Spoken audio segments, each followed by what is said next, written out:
풀리지 않고 맺혀 있는 하나의 소원이 있다면 우리도 어떻게 하든지 남과 같이 잘 살아봐야 되겠다.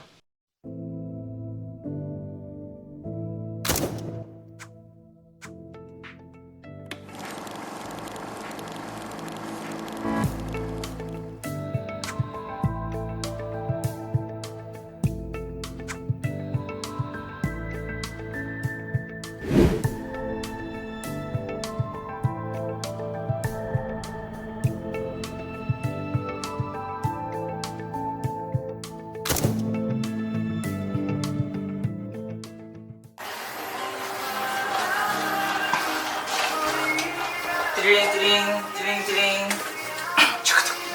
네, 여보세요. 네, 안녕하세요. 예. 네, 제가 지금 옥천에 내려와 있습니다. 옥천에 유경수 생가 있지 않습니까? 네, 박정희 대통령의 여사님이신 유경수 여사님 생가가 이 옥천에 있다고 해서 내려와 봤습니다.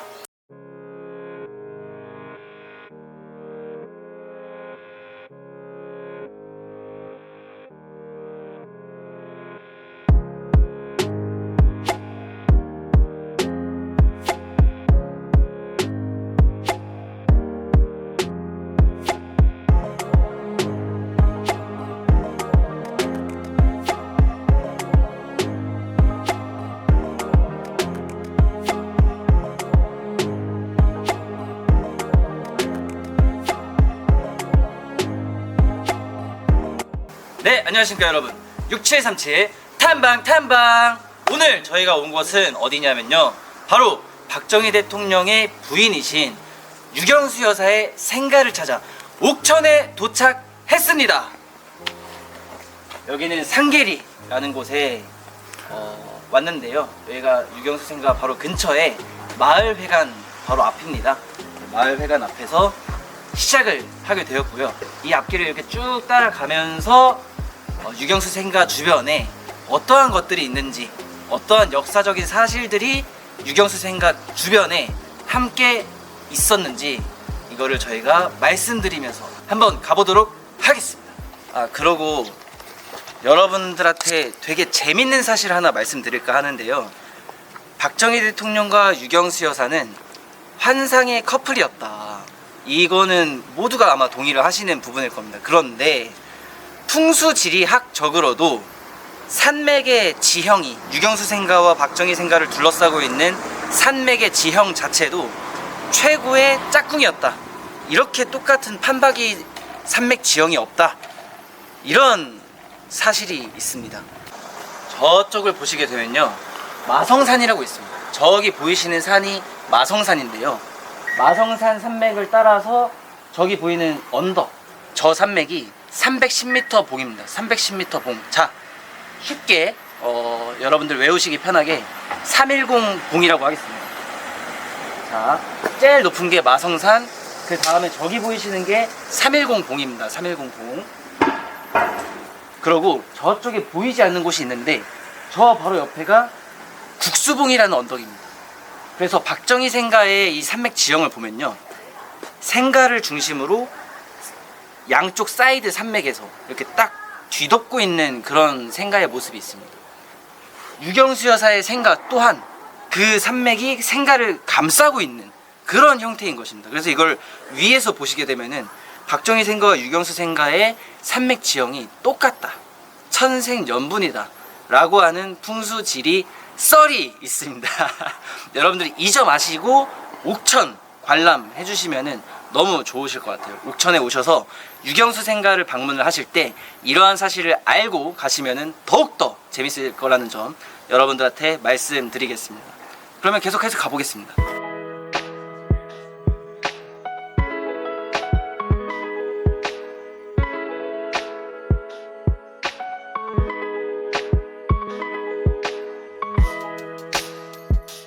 바로 이곳은 유경수 여사의 동창인 정지용 시인의 생가입니다. 이 정지용이라는 분이 시인입니다. 시인인데요, 옥천 공립보통학교, 그러니까 지금으로 치면 옥천 초등학교죠. 지금은 옥천 초등학교가 아니라 죽향초등학교라고 바뀌었는데 옛날에는 옥천 공립보통학교였습니다. 옥천 공립보통학교를 같이 나온 분 중에 유명하신 분이 이제 정지용이라는 시인이 있습니다. 이분으로 말씀드릴 것 같으면은 이제 3.1 운동도 참여를 하시고 또 시인으로도 활동을 하시고 하다가 나중에는 약간 좌파적 계열의 아무래도 시인이다 보니까 조선 문학 연맹 이런 데 들어가서 활동을 하다 보니까 좌파 계열의 활동을 하다가 나중에 이승만 대통령께서 보도연맹이라는 걸 만드셨습니다. 이 좌파들아, 너네한테 마지막 기회를 주겠다. 사상적인 전향을 할 수 있는 기회를 주면서 만들어준 단체가 보도연맹입니다. 보도연맹이 뭐냐? 지킬 보혜, 이끌 도. 그래서 보도, 지키고 이끈다. 우리나라 국민들을 지키고 이끈다. 그래서 보도연맹이 만들어졌습니다. 그런데 보도연맹 나왔으니까 말씀드리는 건데요. 보도연맹원들을 학살했다 이런 낭설들이 굉장히 많은데요. 왜곡이라고 저는 생각을 합니다. 보도연맹원들을 학살한 것이 아니라요. 보도연맹이라는 게 아까 말씀드렸다시피 사상적으로 전향할 수 있는 그런 단체, 좌파들을 계도하는 단체였습니다. 좌파들한테 사상적 전향할 수 있는 기회를 주면서 계도하면서 만들어진 단체가 보도연맹인 건데, 보도연맹원들을 학살한 것이 아니라 보도연맹원들 중에서 전향을 하지 않고 있다가 자기 마음을 숨기고 있다가 6.25 전쟁이 터지니까 북한군 편을 들면서 우리 국민들 저놈이 우파다, 저놈을 때려잡아야 된다, 학살하고 선전선동을 하던 그 사람들을 처형한 거예요. 그런 숙청 작업이라고 할까요? 그런 숙청 작업이 비단 우리나라에만 있었냐? 북한에서도 똑같이 있었습니다. 언제? 우리나라가 낙동강까지 밀렸다가 인천 상륙작전으로 다시 서울을 수복하고 압록강까지 올라가지 않았습니까? 우리나라가 압록강까지 올라갔을 때에도 북한에도 똑같이 드디어 우파 세상이 왔다 하면서 이제 우파 만세, 저놈이 좌파입니다 해가지고 낙인 찍었었던 그 사람들도 다시 중공군이 내려오면서 우리가 다시 38선으로 내려갔을 때 그분들 어떻게 됐겠습니까? 아무래도 북한에서 또 숙청 작업이 있었겠죠. 그러니까 그거는 어떻게 보면 6.25라는 정말 안타까운 민족 상잔의 비극, 그런 게 일어났기 때문에 어쩔 수 없이 발생할 수밖에 없는 후속 조치, 저는 그런 게 보도연맹원 사건이었다, 저는 그렇게 생각을 합니다. 그래서 정지용, 이 시인 정지용도 좌파 계열에서 활동을 하고 나중에 보도연맹원으로 들어갑니다. 왜냐하면 좌파였기 때문에 사상 전향을 하기 위해서 보도연맹에 들어가게 되었습니다.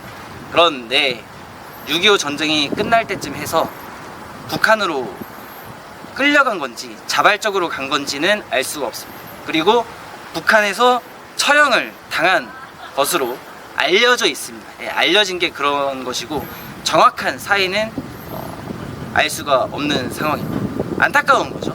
그래서 어떻게 보면 이 옥천 유경수 생가의 바로 주변에는 우리나라를 이렇게 부흥시키고 지금의 우리나라의 토대를 만든 유경수 여사의 생가도 있으면서 동시에 우리나라의 혼란기 때에 6.25 전쟁통에 좌파 활동을 하다가 보도연맹원으로 또 이렇게 전향하기 위해서 또 활동을 하다가 북한으로 이렇게 가게 된 그런 안타까운 역사도 있습니다. 그냥 간단하게 보시죠.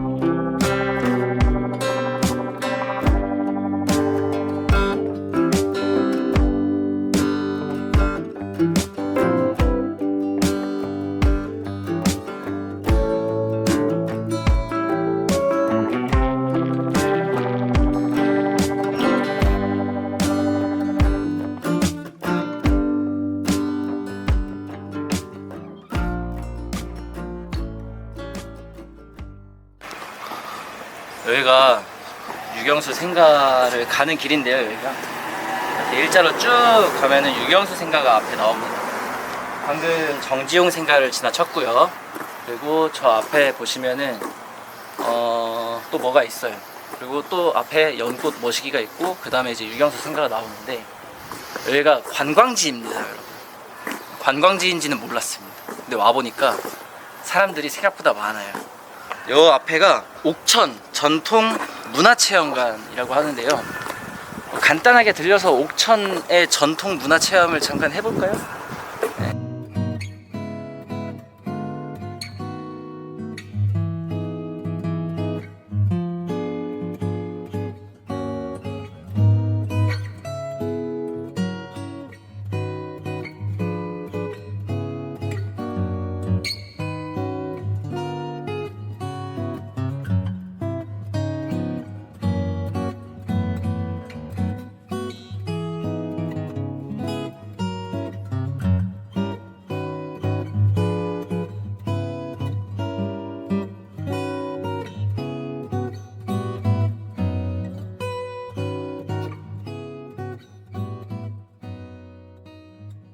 자, 유경수 생가에 가는 길에 옥천 전통 문화 체험관이 있습니다.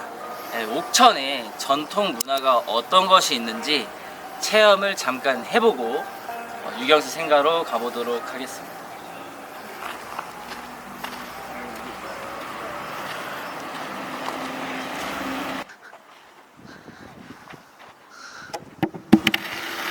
오.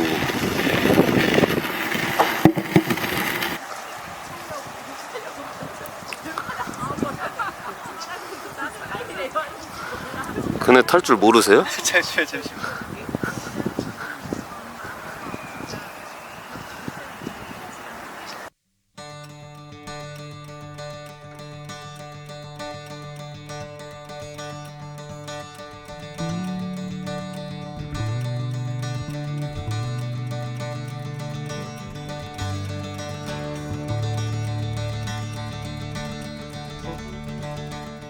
그 유경수 여사 옛날에 살아 계셨을 때 그때 그럼 나이가 어떻게 되셨습니까? 있을 때 같은데 아 진짜요? 스물 서너 그때 여기 그때 총기 사건 나고 그때는 어떤 기억이 나십니까? 그때 총기 사건 났을 근데 그거는 우리는 군대 있을 때니까 전체적으로 때 비상이 이제 와 거의 뭐 전쟁 일촉즉발 약간 그런 느낌. 그때도 그랬고 박 대통령 때도 그랬고 그래도 여기를 찾을 정도 되면 반공에 대해서는 좀 아는 분들인데 그러니까 뭐 공산주의 그거는 우리나라를 침략한 곳이니까 당연히 반대해야 된다고 생각을 하고 당연히가 아니라 무조건 반대를 해요. 유경수 여사의 이미지나 그런 게 좀 어땠습니까? 유경수 여사 이미지는 한국의 어머니상이라고 할까? 좀 그리고 포근한 그 박 대통령을 옆에서 뒤에서 이렇게 내조했을 때 어머니같이 온화한 그럼 박정희 대통령에 대한 이미지는 어떻습니까? 박정희 대통령은 나는 대통령 중에서는 제일 잘했다고 생각해요. 박 대통령은 정말 뭐 일부에서는 뭐 독재 네. 정치를 했다는 네.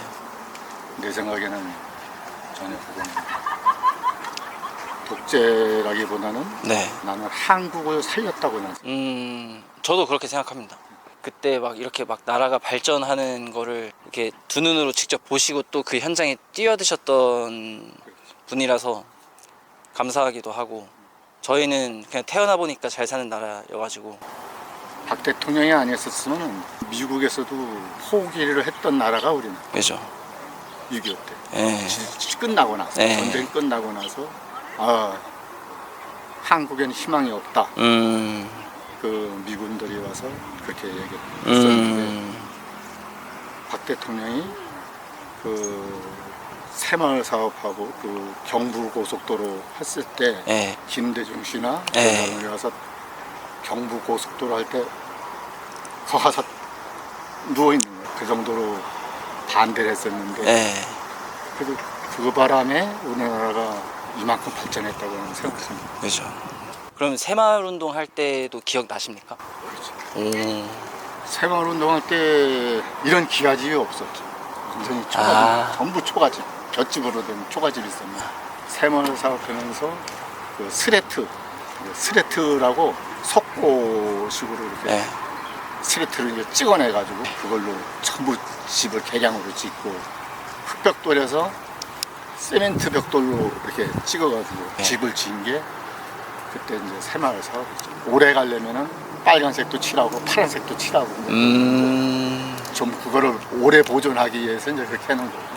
그럼 새마을 운동 이전에는 초가집이었는데 거의 90%가 초가집. 새마을 사업하기 전에는 이런 흙을 갖다 찍어가지고 이제 벽을 싼 거지. 근데 그게 비만 왔다 하면 막 무너지고. 새마을 운동 때 나이가 어떻게 되셨어요? 새마을 운동 때는 나이가 16. 옛날 생각하면은 정말 박정희 대통령은 위대하신 분, 유경수 여사도 훌륭하신 분이지만 네. 박정희 대통령도